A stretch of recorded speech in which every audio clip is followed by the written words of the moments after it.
How many generals and admirals have you fired? I don't know the exact number, but... You don't know the number. It's 8. Can you explain why any of them were fired? All right, guys, welcome back. What you just saw was only a small snippet, but it already tells you everything about what's coming next. This is what real accountability looks like when someone actually understands the subject. We're watching Seth Moulton question Pete Hegseth, and this is not your typical political back and forth. Seth Moulton is a Marine veteran who has led troops in combat. So when he speaks, he's not guessing, he's speaking from real experience. The exchange starts with a simple question. Did the launch time for F-18 fighter jets come from Central Command? A basic yes or no question. But instead of answering directly, Pete Hegseth begins to deflect. He avoids specifics and leans on general statements about classification. That's when Moulton steps in and sharpens the argument. He makes a key point. It is not classified to say whether something is classified. That single statement changes everything. Because now the deflection no longer works. As the questioning continues, Hegseth claims that everything coming from Central Command is classified. But that creates a contradiction. If that's true, then the information he shared would also be classified. Which raises the obvious question, why was it shared on an unclassified system? At this point, Moulton has him cornered using his own words. Then comes the moment that really matters. Moulton asks directly, if an investigation confirms the information was classified, will you take accountability? And again, no clear answer. Just more avoidance. That silence says more than any response could. Let's keep watching, because this is where things really start to fall apart. Secretary Hegseth, I'd like to clarify a few important details for the record.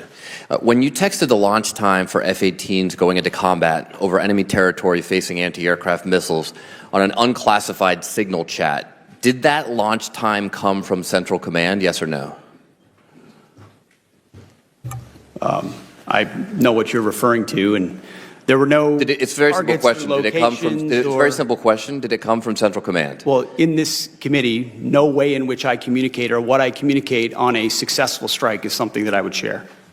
So you can't even identify the combatant command under which this operation occurred? Well, everybody knows the... Okay, so everyone knows this Central Command. So when Central Command sent you this information, did they send it on a classified system or an unclassified system?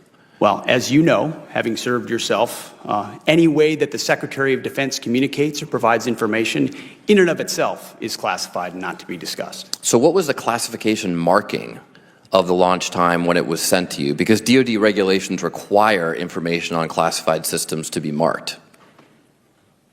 What was the classification mark time? Yeah, what was the classification marking? Because again, classifications of any information in an ongoing operation that was successful are not things that would be disclosed in a public forum. You can very well disclose whether or not it was classified. It's not classified to disclose whether or not it was classified. And in fact, DoD regulations state that any classified information has to be labeled with its classification. Was it classified secret or top secret?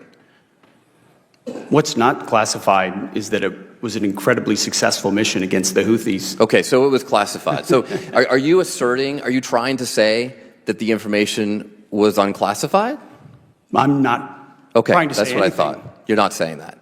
So you took classified information from Central Command that had a classification marking on it, because that's what's required by DoD regulations, and you put it on an unclassified system. So we're going to get a report in a few days from the DoD Inspector General.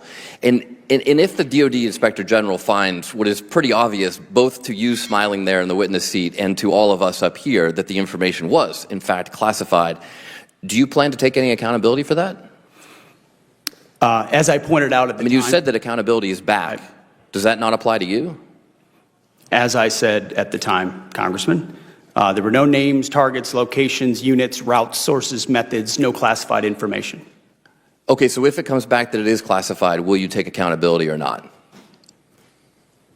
We've already established, you've already admitted that it was classified because everything you get from CENTCOM is classified. You just explained that to me. That's how you justified not answering the question. Not what I said. I didn't confirm any classification or Okay, so if it is what confirmed, I know is that will you take everything accountability? I share, everything I talk about, Mr. Secretary, does accountability apply to you or not? Is classified whether I talk or not. Does it apply to you or not? Does what apply to me? Accountability. You said accountability is back at the Secretary. And you know what? The Houthis were held accountable for shooting at our ships. I'm just asking if it applies to you. Very successfully. I'm not asking about the previous Houthis. administration let our ships get shot at, and nothing was done about it. And thankfully, because of the skill and courage of our troops on the battlefield, asking about we I actually reclaim my put them time. in a place I where reclaim they my time. called for a ceasefire. I claim my time. I'm just asking if accountability applies to you. It's a very simple question. We use leadership by example. Of course. Unlike, I serve at the pleasure of the president like everybody else does. So it only applies to the president, not to you. I serve at the pleasure. You talked about the success of the Houthi operation. About how much money did it cost? How much money did you spend on missiles shooting at the Houthis? Well, you'd have to compare that with what it cost. I'm just asking how much did it cost? Divert our shipping lanes around. I'm told it's several $100 million, maybe close to $1 billion. How many U.S.-flagged commercial ships have transited the Red Sea since your so-called successful operation? Well, thankfully, unlike the previous administration, The answer is zero. military vessels transit. No, I didn't ask about military vessels. I which asked would about be the commercial precursor vessels. for How many civilian and commercial vessels? transit. It's been several weeks. How many commercial vessels, U.S. flagged, have Well, transited the would Red you, Mr. Congressman, put civilian ships The through questions dam are not to before me, military Mr. Secretary, ships? they're to you. We have responsibly put military The answer is ships zero. through first. I reclaim my time. How many generals and admirals have you fired? I don't know the exact number, but You don't know the number. It's 8. Can you explain why any of them were fired? Like, just explain why was the Army JAG fired? Why did you fire him? they all serve at the pleasure of the president. And I think No, I'm just asking you why. General Kane is a great example. I'm just asking you why. That we I need think you at probably this learned at Princeton what why means. Why did you fire him?